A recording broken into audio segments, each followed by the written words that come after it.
हरियाणा की हर अपडेट के लिए बेल आइकन दबाएं और सब्सक्राइब करें STV हरियाणा न्यूज। नमस्कार, सुपरफास्ट 100 में आपका स्वागत है। आपके साथ मैं हूं खालिद हसन। कोरोना संक्रमण को लेकर प्रेस कॉन्फ्रेंस के दौरान स्वास्थ्य मंत्रालय की तरफ से कहा गया कि कोरोना संक्रमण की चेन तोड़ना सबसे जरूरी है। स्वास्थ्य मंत्रालय ने जानकारी दी कि देश में अब तक 14.19 करोड़ लोगों को वैक्सीन लग चुकी है।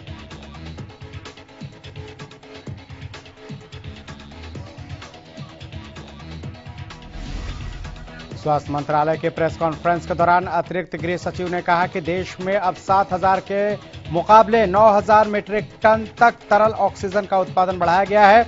विदेशों से भी ऑक्सीजन टैंकर मंगवाए जा रहे हैं।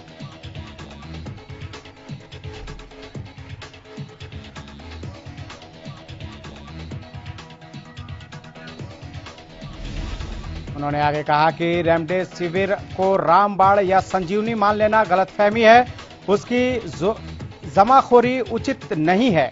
कोविड संक्रमण की शुरुआत में ही रेमडेसिविर लेने से कोई फायदा नहीं देता।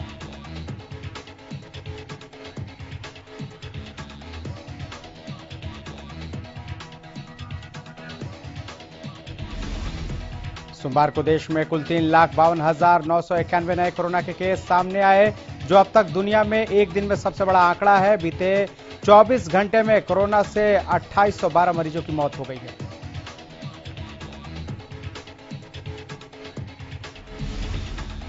देश में अब एक्टिव केस बढ़कर 28,13,658 हो गए हैं। हालांकि 2,19,272 लोग ठीक भी हुए हैं। बता दें कि लगातार 5वां दिन है जब भारत में कोरोना के नए मामले 3 लाख के पार दर्ज किए गए हैं। भारतीय चिकित्सा अनुसंधान परिषद ने बताया है कि देश में कल तक कोरोना वायरस के लिए कुल 27,93,21,177 सैंपल टेस्ट किए जा चुके हैं, जिनमें से 14,02,367 सैंपल कल ही टेस्ट किए गए।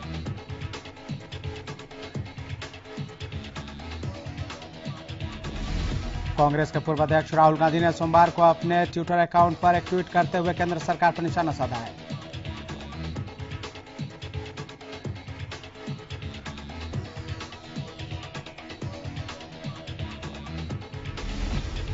राहुल ने ट्वीट में लिखा, रोजगार और विकास की तरफ केंद्र सरकार कोरोना का असली डेटा भी जनता तक नहीं पहुंचने दे रही है।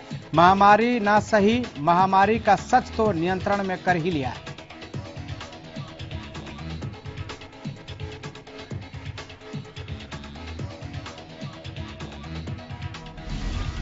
हरियाणा में कोरोना की रफ्तार बेकाबू होती जा रही है। बीते 24 घंटे में 10,985 नए मरीजों की पुष्टि हुई है, जिसमें से गुरुग्राम में 3410, फरीदाबाद में 1560, हिसार में 940 और सोनीपत में 610 नए मामले सामने आए हैं।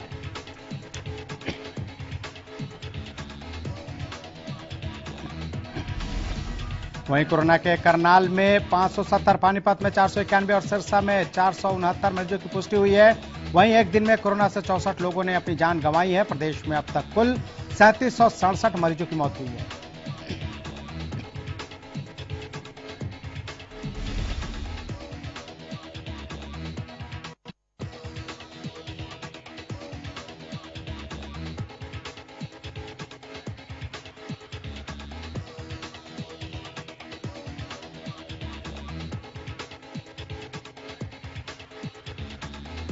वहीं कोरोना के करनाल में 570, पानीपत में 491 और सिरसा में 469 मरीजों की पुष्टि हुई है। वहीं एक दिन में कोरोना से 64 लोगों ने अपनी जान गंवाई है। प्रदेश में अब तक कुल 3767 मरीजों की मौत हुई है।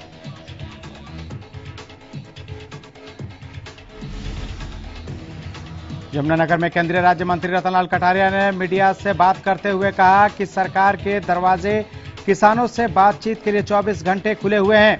कटारिया ने कहा कि तीनों कृषि कानून किसानों के हक में है।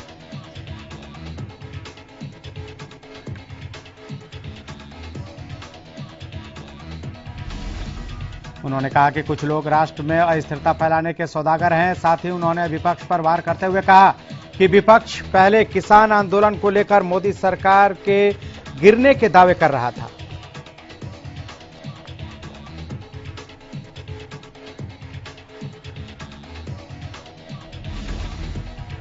अब कोरोना की दूसरी लहर पर तरह तरह के आरोप लग रहा है। कोरोना काबू होने के बाद हम इनसे सवाल करेंगे।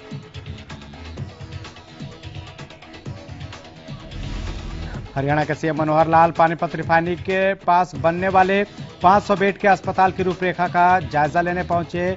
यह अस्पताल कोरोना संक्रमित लोगों के लिए तैयार किया जा रहा है।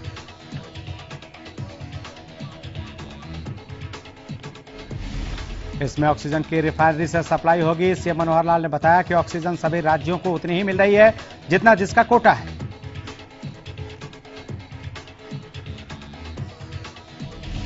सीएम मनोहर लाल ने डीआरडीओ अस्पताल की स्थापना को लेकर मुख्यालय के अधिकारियों के साथ हिसार का दौरा किया। इस दौरान इंजीनियर्स को जल्द इंफ्रास्ट्रक्चर डेवलप करने के निर्देश दिए गए।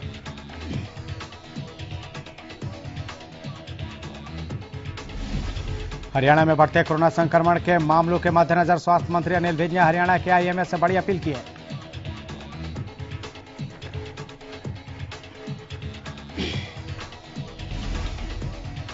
अनिल विज ने आईएमए से अपील करते हुए कहा कि सरकार प्रदेश में जरूरत की जगहों पर अस्पताल बनाना चाहती है। खासतौर पर गुरुग्राम में सरकार अस्पताल स्थापित करना चाहती है।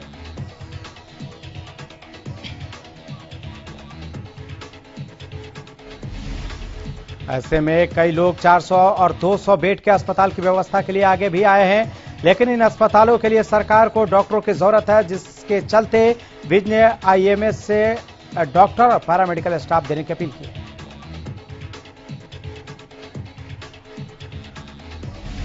कालका से पूर्व विधायक प्रदीप चौधरी विधानसभा अध्यक्ष ज्ञानचंद गुप्ता से मिले और उन्हें हिमाचल हाईकोर्ट के फैसले की कॉपी सौंपी।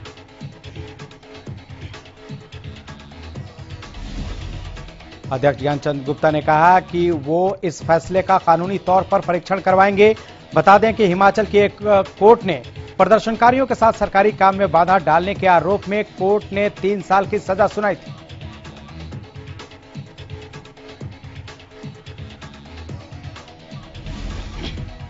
जिसके बाद प्रदीप चौधरी की सदस्यता को भी रद्द कर दिया गया था। प्रदीप चौधरी ने हाईकोर्ट में इस बाबत याचिका डाली थी।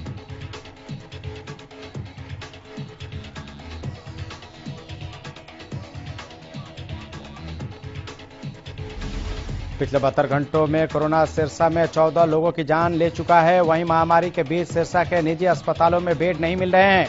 दूसरी तरफ ऑक्सीजन की मांग हर रोज बढ़ रही है। स्वास्थ्य विभाग के अधिकारी भले ही सुचारू व्यवस्था को लेकर बड़े बड़े दावे कर रहे हों, लेकिन स्थिति चिंताजनक बनती जा रही है। कोविड सेंटर चला रहे निजी अस्पताल के डॉक्टर अंजनी अग्रवाल बताते हैं कि अस्पताल में इस वक्त बेड खाली नहीं है।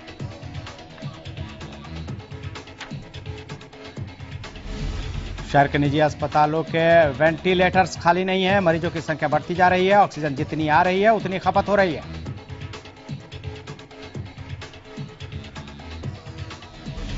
हिसार में कोरोना के संकट को लेकर उपायुक्त डॉक्टर प्रियंका सोनी ने कहा कि जिले में अभी हालात नियंत्रण में है। इसके अलावा सतर्कता और सावधानी को कोरोना लड़ाई में सबसे अहम बताते हुए उन्होंने कहा कि सभी लोगों को नियमों का पालन करना चाहिए।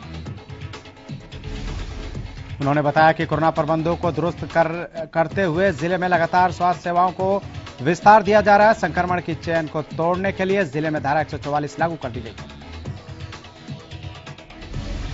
उपायुक्त ने कहा कि जिले में ऑक्सीजन और रेमडेसिविर जैसी जीवन रक्षक दवाओं की उपलब्धता निगरानी बढ़ाई गई है। जिले के तीनों ऑक्सीजन प्लांट से उत्पादन सुचारू रूप से किया जा रहा है।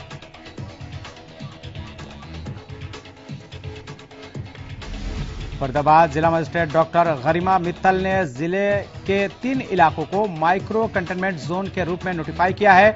इन माइक्रो कंटेनमेंट जोन में एक हफ्ते के लिए 26 अप्रैल शाम 5 बजे से 2 मई शाम 6 बजे तक लॉकडाउन रहेगा। कोरोना के बढ़ते मामलों के मद्देनजर जिला में धारा 144 भी लागू की गई है। इसके तहत 4 या 4 से ज्यादा व्यक्तियों के बगैर अनुमति के इकट्ठा होने की पाबंदी है।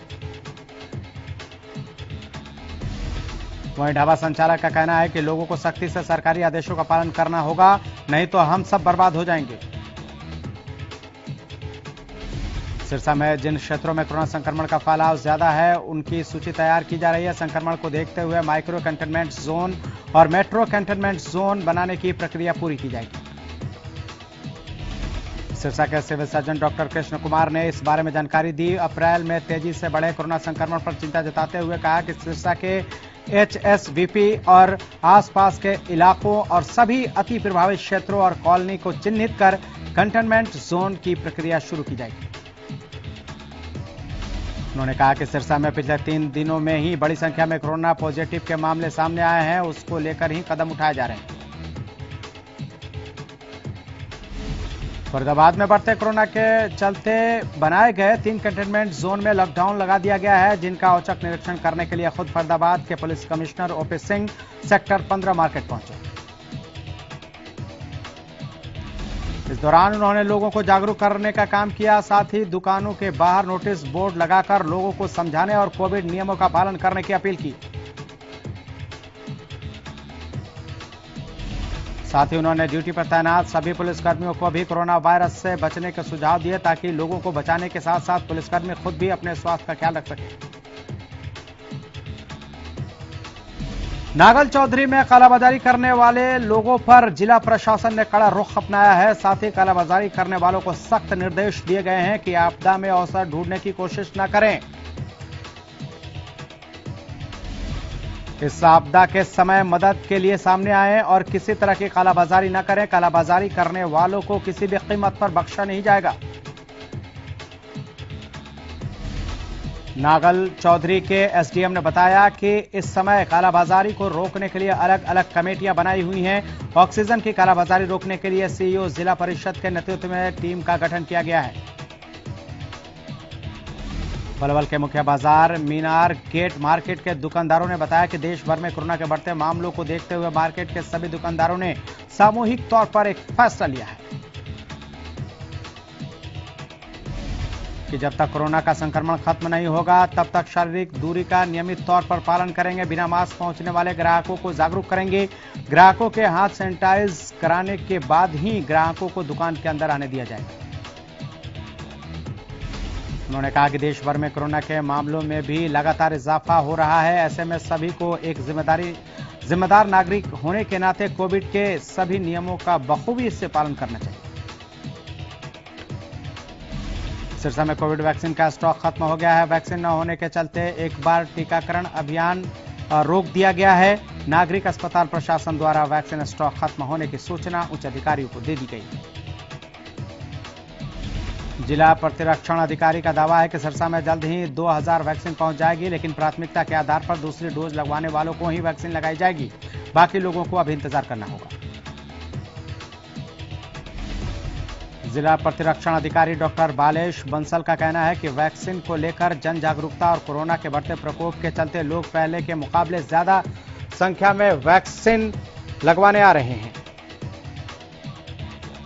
रेवाड़ी के विराट हॉस्पिटल में 7 संक्रमित मरीजों की मौत और करीब 24 घंटे बीतने के बाद जिला प्रशासन के उच्च अधिकारियों की आखिर नींद टूट ही गई। डीसी और एसपी ने कोविड-19 अस्पतालों का दौरा कर वस्तुस्थिति की जानकारी ली। वहीं रेवाड़ी जिला का अतिरिक्त प्रभार देख रहे डीसी अशोक कुमार ने कहा कि विराट हॉस्पिटल में हुई मौत की जांच 3 सदस्यीय कमेटी कर रही है। 48 घंटे की तय समय सीमा में रिपोर्ट मिलने के बाद दोषी के खिलाफ कार्रवाई की जाएगी। कोरोना के चलते गुरुग्राम की स्थिति भी काफी भयानक हो चुकी है। गुरुग्राम के शमशान घाट पहुंच रहे शवों को जगह नहीं मिल रही है। हालात इतने बुरे हो चुके हैं कि शवों का अंतिम संस्कार भी मानो कोरोना के इशारों पर किया जा रहा है। समय पर जगह नहीं मिलने के कारण कोरोना मरीज की शवों को परंपरा के खिलाफ जाकर रात के अंधेरे में अग्नि दी जा रही है। हरियाणा पुलिस के डीएसपी अशोक कुमार का आज सुबह निधन हो गया। वर्तमान में जिला झज्जर में तैनात डीएसपी अशोक कुमार को बीते दिनों कोरोना वायरस से संक्रमित होने के बाद इलाज चल रहा था। सोमवार को उपचार के दौरान उनकी मौत हो गई। डीएसपी अशोक कुमार के निधन के बाद से पूरे झज्जर पुलिस विभाग में शोक की लहर है। पंचकुला की civil surgeon doctor Jasjit Kaur ने बताया कि पंचकुला के सेक्टर 6 अस्पताल सहित 3 निजी अस्पतालों में लगभग 2 दिन का स्टॉक उपलब्ध है। पंचकुला में 7000 मैट्रिक टन की कैपेसिटी है और रोजाना ऑक्सीजन की 2800 मैट्रिक टन की खपत हो रही है। उन्होंने कहा कि पंचकूला में किसी तरह की ऑक्सीजन की कोई किल्लत नहीं है। उन्होंने कहा कि सिविल अस्पताल के पास 2 दिन की ऑक्सीजन सप्लाई उपलब्ध है और इसके अलावा निजी अस्पताल ओजस के पास 1 दिन की ऑक्सीजन है। फरीदाबाद के सेक्टर 25 की गली 6 में स्थित ऑक्सीजन प्लांट पर ऑक्सीजन के लिए लोगों की लंबी लंबी कतारें देखने को मिल रही हैं। यह न सिर्फ मरीजों के परिजन लाइन में लगे हैं बल्कि डॉक्टर भी लाइन में लगकर ऑक्सीजन के लिए अपनी बारी का इंतजार कर रहे हैं।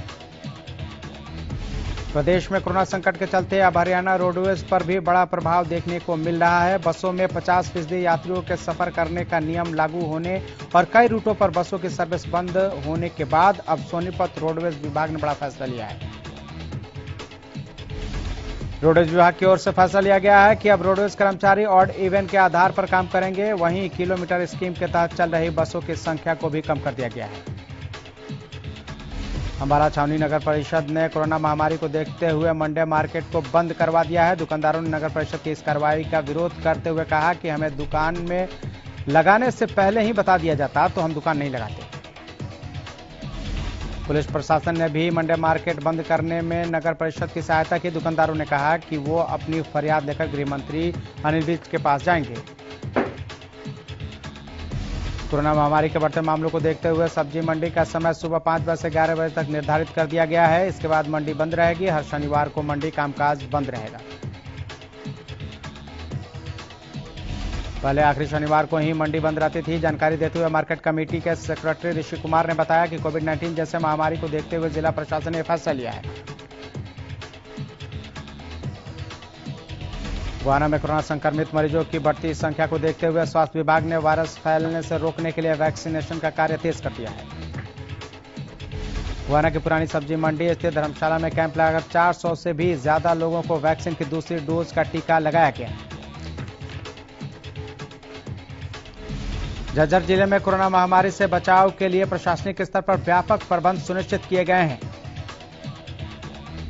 सूचना जनसंपर्क एवं भाषा विभाग की ओर से झज्जर के शहरी और ग्रामीण क्षेत्रों को कवर करने के लिए आम जन को कोरोना से दूरी बनाए रखने के लिए प्रेरित किया जा रहा है। झज्जर लघु सचिवालय से जागरूकता वाहन को जिला प्रौद्योगिकी अधिकारी अमित बंसल ने जिला सूचना एवं जनसंपर्क अधिकारी दिनेश कुमार और सहायक सूचना एवं जनसंपर्क अधिकारी बहादुरगढ़ सतीश कुमार की मौजूदगी में रवाना किया। सिरसा के डबवाली रोड स्थित निजी अस्पताल में इलाज में लापरवाही के दौरान मरीज की मौत का मामला सामने आया है। गुस्साए परिजनों ने अस्पताल के कोविड विंग में गेट का शीशा तोड़ दिया। वहीं डॉक्टर से मिलकर नाराजगी जाहिर की। परिजनों ने डॉक्टर सुभाष पर इलाज में लापरवाही बरतने का आरोप लगाते हुए पुलिस से कार्रवाई की मांग की। वहीं डॉक्टर का कहना है कि इलाज में लापरवाही नहीं बरती गई है। परिजनों को पहले ही मरीज की स्थिति बता दी गई थी।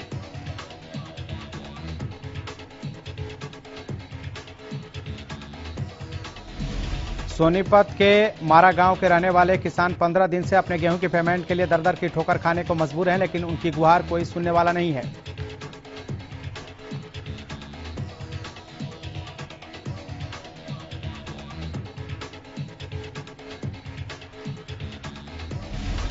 जिससे नाराज पुरखास मंडी से जुड़े किसानों ने सोमवार को सोनीपत लघु सचिवालय परिसर में पहुंचकर जिला उपायुक्त कार्यालय में ज्ञापन सौंपकर जल्द से जल्द उनकी गेहूं की पेमेंट जारी करने की मांग की।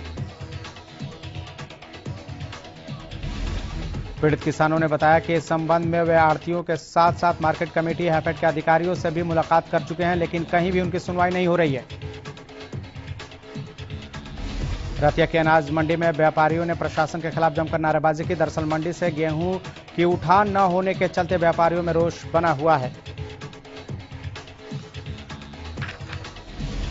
सरकार के नियम अनुसार फसल खरीद के बाद 48 घंटों में उठान होना अनिवार्य है। बावजूद इसके 10 दिन बीत जाने के बाद भी गेहूं की उठान नहीं हुई है, जिसको लेकर व्यापारियों में रोष बना हुआ है। तो शाम अनाज मंडी में एक आढ़ती को बिना परमिशन मंडी से बाहर निजी गोदाम में सरकारी बैगों में गेहूं भरना भारी पड़ गया।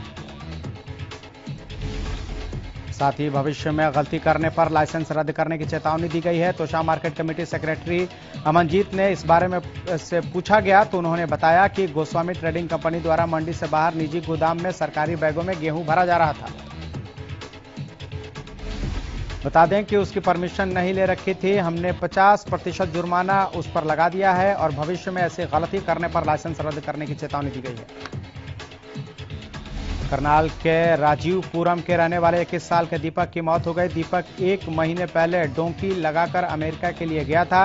रास्ते में कोलंबिया के पास जब वो अमेरिका की तरफ बढ़ा था तो पैर फिसलने से पत्थर पर सिर लगने से मौत हो गई। दीपक के शव को अंतिम संस्कार के साथ लड़कों ने वहीं कर दिया। बताया जा रहा है कि दीपक ने अमेरिका जाने के लिए जिद पकड़ी थी। जब डोंकी लगाकर कोई युवक अमेरिका की तरफ जाता है तो ये सब गैर कानूनी तौर पर होता है। रास्ते में जंगलों और समुद्रों के रास्ते भी जाना पड़ता है। पसंद में जगलान लैब के मालिक पर कुछ अज्ञात बाइक सवारों ने फायरिंग कर दी, जिसमें लैब मालिक को कोई नुकसान नहीं पहुंचा। उधर गोलियों की आवाज सुनकर लोगों की भीड़ लैब के आसपास जुट गई, जिसकी इत्तला पुलिस को दी गई। सूचना पाते हैं DSP Gajendra Singh CIA incharge मौके पर पहुंचे और मौके पर तफ्तीश की। इस मौके पर डीएसपी गजेंद्र सिंह ने बताया कि देर शाम को बाइक पर सवार 2 लोग आए और उन्होंने लैब मालिक राहुल निवासी उपलानी पर गोलियां चलाई। चरखीदादरी के लोहरवाड़ा गांव के नजदीक सीवरेज ट्रीटमेंट प्लांट में आग लगने से हादसा हो गया। जानकारी के मुताबिक हादसे के दौरान सीवरेज ट्रीटमेंट प्लांट से बिछाई जाने वाली लाइनों के पाइपों में अचानक आग लग गई।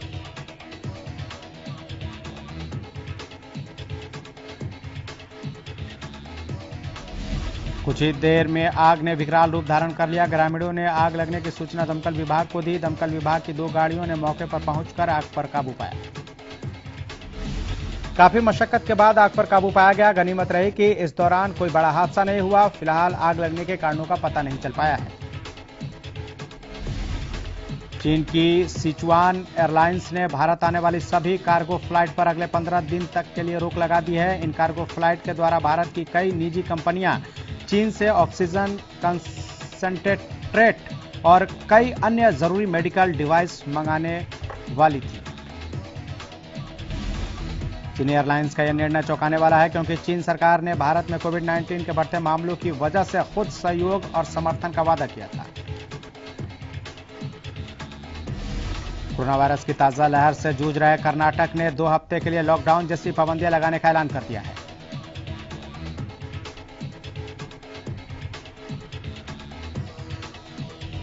मुख्यमंत्री बीएस येदियुरप्पा ने सोमवार को ऐलान कर दिया कि राज्य में दिल्ली और महाराष्ट्र से भी तेजी से कोरोना फैल रहा है। ऐसे में 14 दिनों के लिए कर्फ्यू लगाया जा रहा है।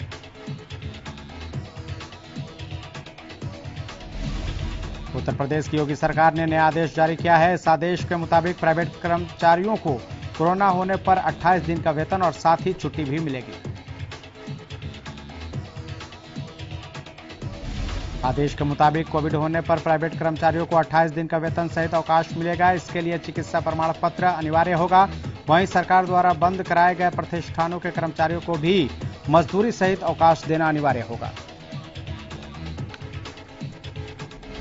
दिल्ली कैपिटल्स के स्पिनर रविंदर अश्विन ने आईपीएल से ब्रेक लेने का फैसला किया। अश्विन ने ट्वीट कर इसका ऐलान किया और कहा कि वो इस वक्त अपने परिवार के साथ रहना चाहते हैं।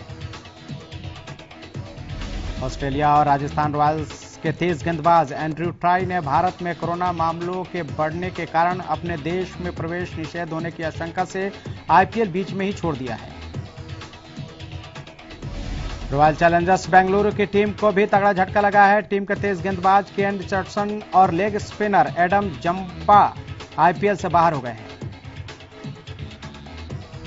दरअसल केन रिचर्डसन और एडम जंपा ने निजी कारणों के चलते ऑस्ट्रेलिया लौटने का फैसला किया है।